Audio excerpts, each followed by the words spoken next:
Rigathi Gachagua, the Deputy President, His Excellency Kalonzo Musyoka, the 10th Vice President of the Republic of Kenya, viongozi wenzangu wote na Wakristo. Ngai no mwega na hindashio the.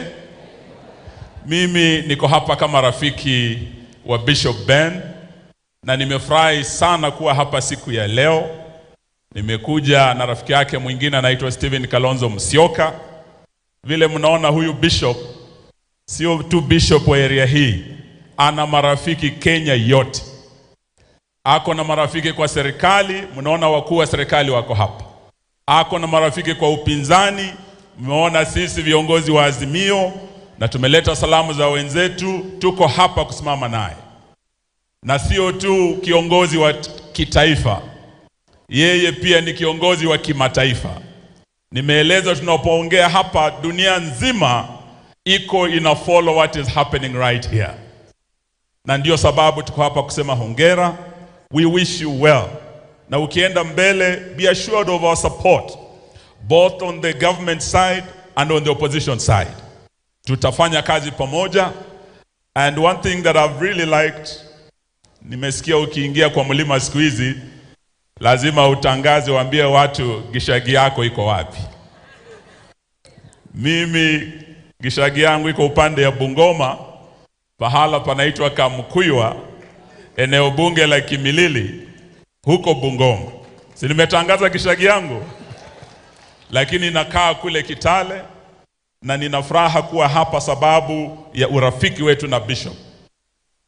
Two words I've heard from the bishop akiongea: passion, being passionate about the word of God and serving the Lord, and compassion, the gospel of compassion, leading your people, the flock, with compassion.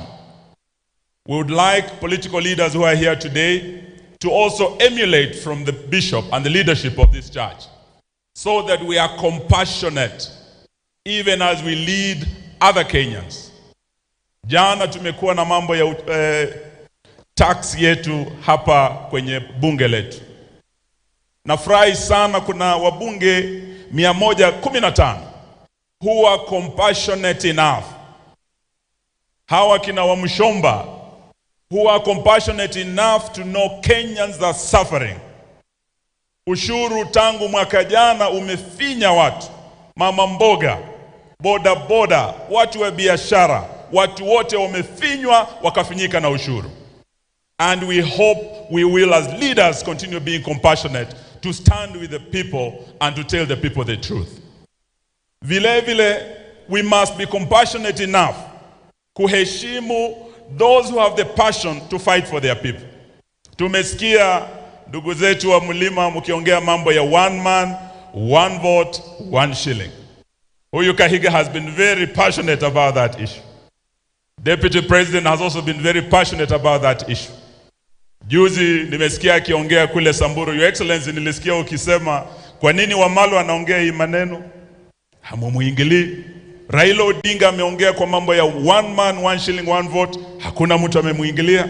Kalonzo Musyoka hapa ameongea juu ya one man, one vote, one shilling. Hakuna mtu amemuingilia. Hata mama wetu Karua.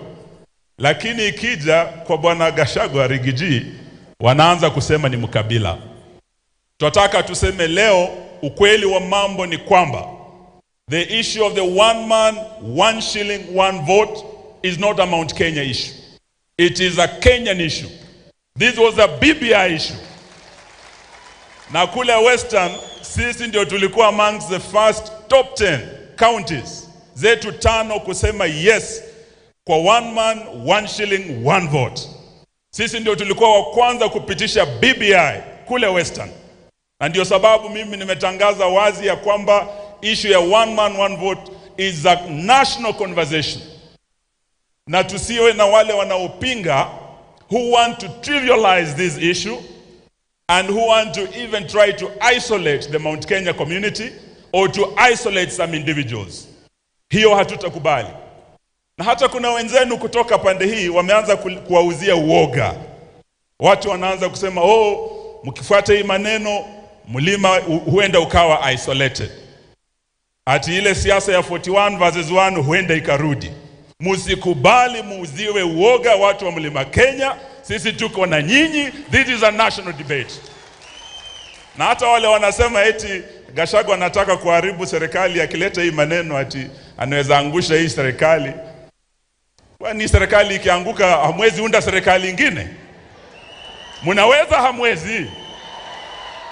Nimesikia Wanguku akiongea hapa. Wanguku, wewe umesema maneno hapa ati hao Kalonzo ametoka Eastern, Wamalwa wako hapa. Watu wa mlima are not short of options, my friend. Muliangalia Western na Wamalwa kijana na Kibaki, tuliunda serikali hatukuunda. Muliangalia Eastern na Kalonzo Musyoka akiwa vice president wa Kibaki, tuliunda serikali hatukuunda. Mtu asiuzie uoga. You have friends in Kenya from the east to the west. Na Wakikuyu huwa mnasema pale mulikuwa na marafiki, hata mambo yakiharibika Ruiru shoke mukaro. Asante sana Eugene Wamalwa. Sasa nina furaha nikimkaribisha naibu wa rais. Animwambia wakati huu asipangwe.